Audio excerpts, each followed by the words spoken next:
The nature of the fire element is that it spontaneously jumps from one place to another.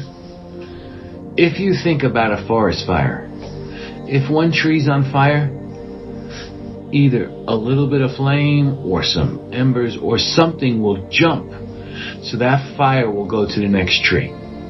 Okay?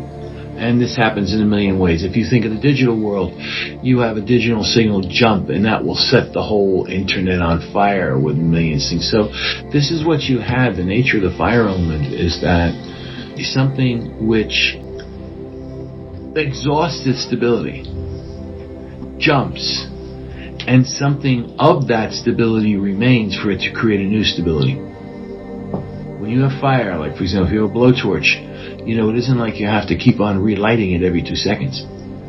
The fire that's going, okay, maybe you have to feed it with gas, but that fire that's going is always ready just to have more gas and have the fire continue. Okay?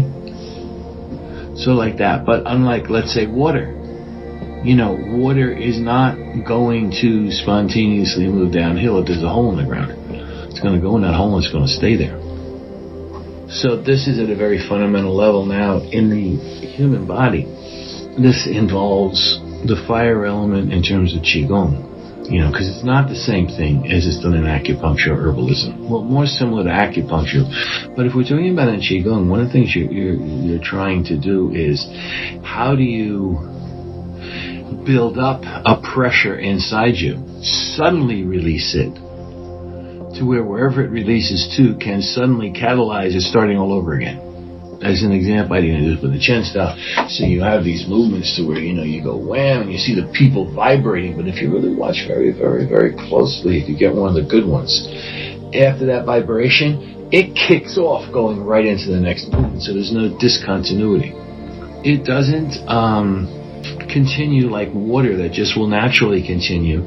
It actually, when it reaches its end, it comes to its end, but that kickstarts a new cycle of the thing starting again, and that appears to be continuous. Okay, when you have electronic signals, digital signals going across a network, if you look at it very carefully, it could look as though the signal stops, but it really doesn't. It goes to a place that automatically has something that continues it into the next part of the network that has to pick it up and amplify it. So that's the fire element. So we'll be looking at techniques that will involve vibrating, because vibrating is a technique that is done in many, many, many fire Qigong techniques, because it does exactly what you're talking about. Vibrating, the end of one starts the next. But the issue of continuity within what appears to be staccato movement, this is a major function of the fire element inside of Qigong. Okay, so, and we'll share this with exercises: sitting, moving, standing. So breath will be a part of it, but if you're strictly trying to increase fire techniques, there are some things about the breath that are a little bit different in the fire than there is in the other elements.